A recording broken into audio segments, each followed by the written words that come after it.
Awinjo ni kaunti ma Homa Bay ikruok chalo nade ahinya kotenre kod lai mar somba skunde sekondar ma adundo mano mar CBC. Koko mano ali abich nyalo mna winjo yo makara musi ni misa kaunti ma Homa Bay uchio nade nyaka sani chenro chalo nade ahinya kaluwore gi donjo mag jopuonjre mago mag grade 7.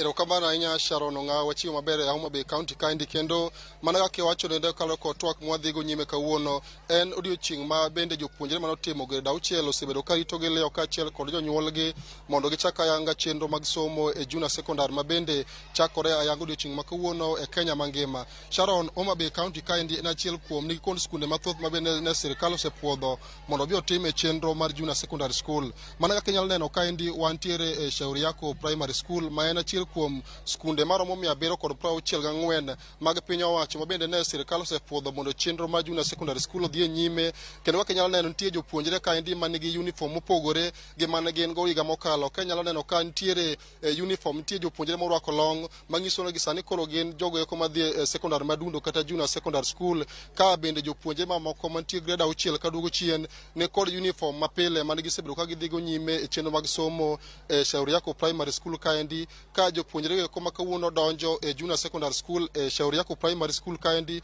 to loko uniform, kendo kinyalo neno e picha kaeno endo gin kod uniform marieny kendo opogore kod uniform gego kata uniform mag school ma jopuonjre mamoko mantie grade 6 kaduogo piny osebedo ka dhigo nyime ka girwako e school kaendi. Sharon, achiel kachiel wantiere kaendi school primary ma Shauri Yako kaendi kama jonyuol oyuoro kaendi mondo giter nyithindgi e school, ka bende an ka kod telo mar school kaendi mabiro nyiso ni to ikruok chalo nade kalure kod kwand jopuonjre mosedonjo kaendi mondo dhi nyime kod chenro mag somo. Inyalo paro ni Homa Bay County kaendi wan kod skunde maromo 764 mago eko skunde mag piny owacho mano osepuodhi ne chenro mag junior secondary school, kaachiel kod skunde maromo 95 mago skunde mag ji giwegi e sub counties 9 ma bende ne migawo mar somo osepuodho mondo chenro mar somo mar junior secondary odhi nyime e county ma Homa Bay kaendi. Machiegni ibiro chako gi nyingi tingiswa ni kaka japuonj maduong' e school primary ma Shauri Yako kaendi ikruok maru chalo nade kalure kod chenro ma dhi nyime odiochieng' ma kawuono e skunde mano osepuodhe ne chenro mar junior secondary school machiegni.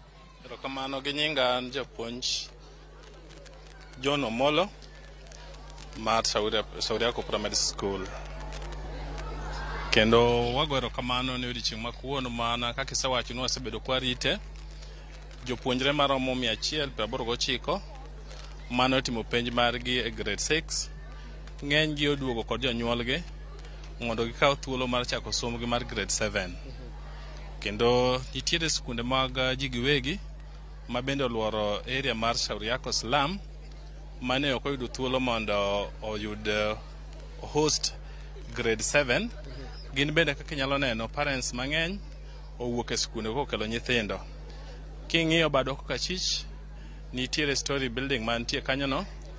Komiti mar Shauri Yako Primary School noyie mondo classes 6 manie blogno wati kodo kaka section mar junior secondary school. Kamano. Wacho ni nitie skunde go eko mag ji giwegi moluoro Shauri Yako kaendi ma ne ok opuodhi mondo dhi nyime kod chenro mar junior secondary school. Ok ang'e ni kaka iyudo kwand jopuonjre mathoth gi moloyo manotimo grade 6. Ok ang'e ni kaka skundu kaendi bende gigo eko mochuno e chenro mar grade junior secondary school. Nitie skul kaendi mabiro neno ni chenro mar somo okoro chere sama koro yudo jopuonjre mathoth moingo gi mane expect mondo bi e skul ka. Erokamano, gima duong' ahinya en human resource. Ne wabedo kod bura mar sub-county on Friday Homa Bay Primary, kama sub-county director of education no kwayowa ni kaka head teachers wadwa tiga available resources. An gi jopuonj 36 ma ne otie skunde ni, kendo pogruok maduong' ahinya onge nikech jo grade 6 gi transit to grade 7. Pero an gi jopuonj manyocha handle grade 7 makoro ne dong' thuolo no. Kendo I believe ni jopuonj ma wantiere godo ni capacity magibiro handle godo the new syllabus. Japuonj kapok awe aneno ka thoth nyithindo ma sani koro donjo junior secondary school grade 7 kawuono giloko uniform. Aneno ka joma nyithindo machuo nigi longe ma kaso joma nyithindo manyiri nigi uniform mopogore kod mantie skunde kaendi. Ok ang'e ni bende jopuonjre te ma kawuono donjo grade 7 kawuono gin gi uniform manyien koso nitie moko ma pone gi pek kodonjo kod uniform ma gin go grade 6 higa mokalo. Ali en mana timing. Ne wayudo wachni on Friday, kendo parents were very positive. Over the weekend, emanu awuoye parents ka wa identify the uniform, ma wanyiso gi kama ginyalo kawogie, kendo amoni ng'eny parents osekawo uniform morwako. Challenge maduong' ahinya onge nikech parents mag Shauri Yako gin ga very positive gi school. Kamano.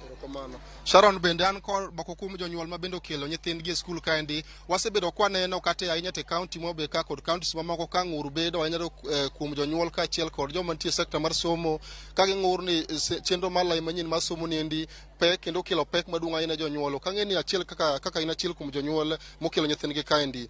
Uneno ka chenro ni dhi machalo nade? Uneno ka sirikal oseketo chenro makare maneno ni chenro ma junior secondary niendi jopuonjre somo e yo mowinjore ma ok okelo pek ne jonyuol ka achiel kod jopuonje skunde. Mokwongo an giluonga ni Lucy Ongweya, an achiel kuom parents ma Shauri Yako Primary School, nyathina ni e grade 7. Kendo arwako somo modonjo mar CBC ni. Nikech en gima ber nikech sani pinywa mar Kenya tich onge. Koro miyo gima sirikal osiekogo mar CBC ni en gima ber. Obiro miyo ing'e gima nyathini en ndalo mabiro. Koro wagone Nyasaye erokamano kendo wajiwre uru kwamiyo ka sirikal miyo walwedo wamiyo gi support kaka jonyuol wawinjore gi joskunde gi teachers mag joskunde wabedo gimoro achiel mondo CBC ni obed gimotegno. Bende no ka gik mane idwaro go nyathini kodonjo grade 7 isetimo kaka janyuol to bende no ka nitie pek moro manyalo mono jonyuol mamoko dhi nyime kod timo gik ma idwaro mondo nyathini kodonj e skul. Books onge, sirikal nowacho ni kelonwa buge mondo konynwa go nyithindo. Books pok odonjo e skul ka. Jopuonj dwa ni mondo jonyuol osol pesa moro matin mondo wadhi wanyiew godo books wachak godo puonjo nyithindwa gi kech nyithindo go osebudhe dhot ka koro ginyalo dok budhe dhot ni somo onge ber mondo wachak gi mago kapod warito biro mag books manyocho wachnwa. Sharon bende an ka kod achiel kuom ibiro chako choro machini ka ting'iswa ni nyathini kelo kae bende ka ikruok ni makare to kaka janyuol bende nitie pek moko moneno sama kuro kelo nyithindo uniform olok manyien mopore kod uniform mana gitimo go grade 7 grade 6 so kang'eni kaka janyuol bende no ka nitie pek moko kata nitie yot moro ma sani kuneno sama okelo nyithindu mondo gichaka yanga somo e grade 7 odiochieng' ma kawuono. Erokamano kachako gi nyinga an iluonga ni John Ochieng'. An janyuol akelo nyathina mondo donje e grade 7. Koro gima nyalo wacho ni korka skul to pek moneno onge admission gima waneno ka process no dhi mapiyo. Mak mana ni nitie challenges ma be kane wabedo piny gi japuonj to gi jakoma skul waduoko fwenyo ni sirikal nyocha launch books test books monego be ni puonjo ga nyithindo gi to textbook pok odonjo e skul. Kata kwa gomba ka wariwo wiwa chiel gi jopuonj kod jonyuol to wafwenyo ni kata mana book soaps ma wan ga round pok oyudo books gi. Koro mano no ken challenge kata ka admission dhi mbele tiende samoro somo nyalo deko. Koro an akwayo ma sirikal books nyocha gise launch koro monda books kel machiegni monda somo chakre nyithindo no budho e ot mang'eny. Mano kende manyalo wacho. Erokamano Sharon kapok awe an kod miyo moro achiel kaendi ibo chako gi nyingi ting'iswa ni kaka achiel kuom ng'ama okelo nyithindo e skul kaendi ka ng'eni be neno ka nitiere ikruok makare maneno ni chenro mar junior secondary school ni odhi makare e skul ma kawuono koro ikelo nyathini niendi machiegni. Amor ali abich gimomiyo amor mang'eny nikech chenro aneno koikore maber kendo berna kabisa. Kech an gi nyinga Pamela Opondo achika nyadaka. Koro mae sikul makata anasome to gimomora ni japuonj ma jo obiro. Gimomora ni japuonj ma nyo obiro oketonwa tich mayot. Ating bia malo. Edema sama nyo obiro oketonwa tich mayot. CBC ni wangi bernwa mang'eny. Nyithindo kawuono ayudo korwakore standard mabor. Kendo nyithindo ler. Kendo mora mang'eny. Gi tijni ber kenda yie godo abich ayie kode nyithindo chalo nyithi oganda nyithi asumbi berna mang'eny kendo Nyasaye de master berna. Erokamano ahinya Sharon. Kapok awe an kod jakom board mar skul ni kaka jakom board mar skul kaendi winjo ka jonyuol owacho ni ne obedo piny mondo ong'e ni to ere kaka jonyuol nyalo solo pesa matin mag nyiewo go buge ma nyithindo dhigo nyime kapok sirikal omiyo buge. Ok ang'e ni ma nyalo kelo pek machalo nade ne jonyuol ka gigolo pesa mondo nyiew go buge kapok oyudo buge ma sirikal e skul ka. Erokamano Mr. Ali Abich, an jakoma skul iluonga ni Mr. Joshua Gola. ne nyalo bedo winjruok to gima duong' mowacho there are no levies e school. Levies onge levies ma jonyuol nego beni gole school. Mano kancho onyiswa ma is a public school, nyithindo duto donjo te. Nyithindo duto donjo te kendo mana gima dang' awach ni jopuonj are up to the task. Ka nitie challenges moko mag books go to wabiro handle kaka move. But onge nyathi moro minyalo gol ka ne ok ochulo levy moro, mano gima onge. This a public school. Adwa wacho ni jopuonj masaro gin up to the task. Blog chaka japuonj osewacho ni mar japuonjo mar head teacher, blog no wadedicate ne jo junior secondary school.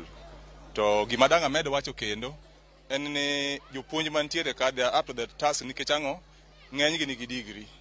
Koro requirement mane dwani mondo jopuonj manyalo puonjo jo junior secondary be nigi degree, wan gi degree moromo. Koro kane ka challenge manyalo bete en mana kaka teacher osewacho ni the surrounding schools ma private moko nitiere mano ok opuodhi.